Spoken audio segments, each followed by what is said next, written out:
আমি আসতে পারছিলাম না বলে তুমি কৃপা করে গিয়ে সেটা নিয়ে এসে পড়েছো।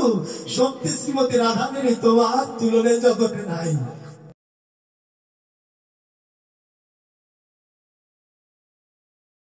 আজানলম্বিত কানকবাদত সংকীর্তনে কপিতারা ধর্ম পালন বিশ্বম্ভর দ্বিজবর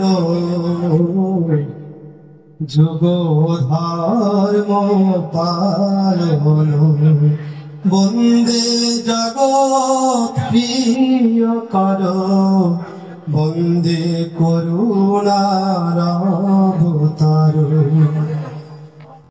আমি অদ্ভুত হয়ে গিয়েছিলাম যে তুমি কেমন করে গান করো হে গুণী। আমি অবাক হয়ে শুনে, সত্যি কথা কি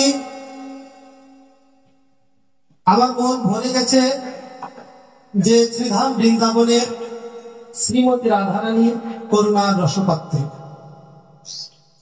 এইখানে উনি আলোচনা করেছেন শ্রীমতী রাধারানীর গুণকীর্তন এবং আমার প্রাণ গোবিন্দের গুণকীর্তন। এই বর্ষায় শ্রীমতী রাধারানীর একটা মন্দির আছে, আমি সেটা শুনেছি, দেখার সৌভাগ্য হয় নাই। তবে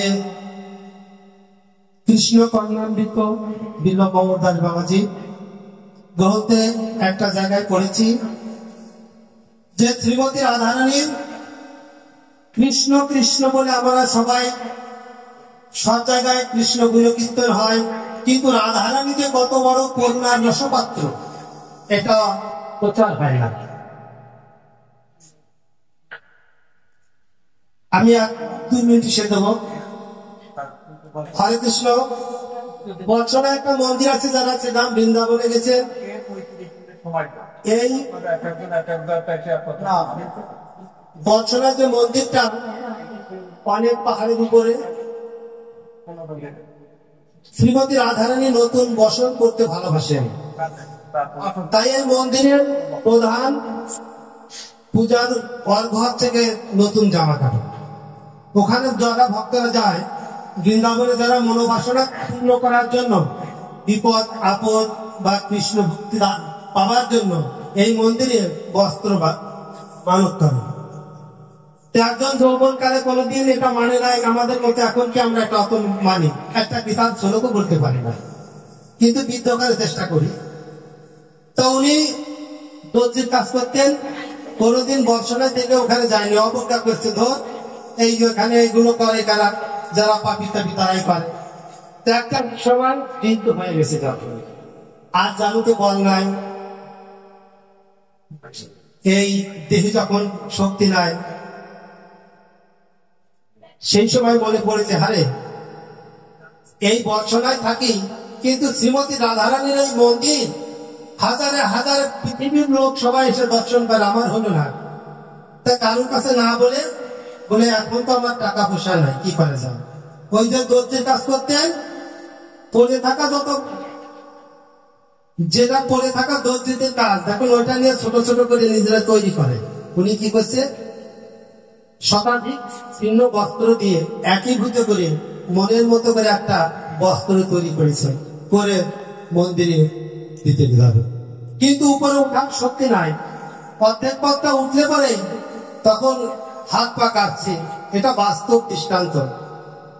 তখন কাঁপতেছে, বসে পড়ছে, বসে বসে ভাবতে শ্রীমতী রাধারানী যখন দেহে শক্তি সামর্থ্য ছিল, যখন প্রেম ভক্তি ছিল, হৃদয়ে নয়নে জল ছিল, সেদিন তোমার চরণে আমার দেহ মন প্রাণ জীবন দান করতে পারি নাই। আজ দিনের শেষে এই শুষ্ক নিরানন্দ ভূমি অবজ্ঞার তাকে শুষ্ক হয়ে যায় বৃদ্ধকালে। এই অবজ্ঞা ভরা দেহটা নিয়ে তোমার কাছে এসেছি, তাও আবার তুমি রাজনন্দিনী কোথায়, আর আমি ছিন্ন তারিখ যুক্ত দিয়ে বস্ত্র নিয়েছি, এটা নিয়ে কি আমি সেখানে যেতে পারি? কি করবে? যেতে যখন পারলো না, ফিরে আসবে, এমন সময় একটা নবকিশোরী একটা বালিকা হাতের থেকে তার সেই বস্ত্রটা নিয়ে চলে গেল। তখন ভাবতেছে, হায় রে, হেন তীর্থ ধামে চোরের উপদ্রব, প্রত্যেক একটা চোর রূপে একটা মহিলা, এই তীর্থ ধর্মের একটা চোর, এটা ভাবে ভাবছে আমি এখান থেকে তাহলে এর মধ্যে কিছু তীর্থযাত্রী এসে বলতেছে, আর দাদু তুমি বসে কাঁদছো পানে, সবকিছু খুলে পড়ছে। তখন বলছে যাক তোমার বস্ত্র, তুমি চলো তোমার মন্দির দর্শন করে নিয়ে এসে। তখন মন্দিরে হাতের উপর ঘাড়ের উপর হাত দিয়ে উপরে উঠে বলছে দাদু এই যে বর্ষনা শ্রীমতী রাধারের এই মন্দির তুমি দর্শন করো।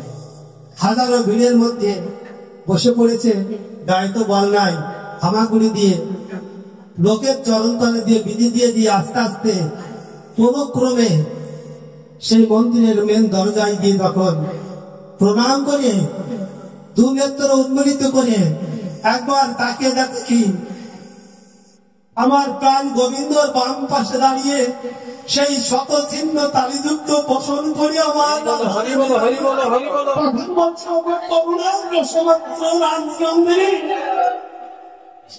তুমি অভাজনের ভক্তের শত চিহ্ন চালিয়ে যাও, আমি আসতে পারছি না বলে তুমি কৃপা করে গিয়ে সেটা নিয়ে এসে পড়েছ। সত্যি শ্রীমতী রাধারের তোমার তুলনায় জগতে নাই। তাই সবকিছু হারিয়ে যায় যেখানে শ্রীমতী রাধারানীর গুণকীর্তন হয়। আপনার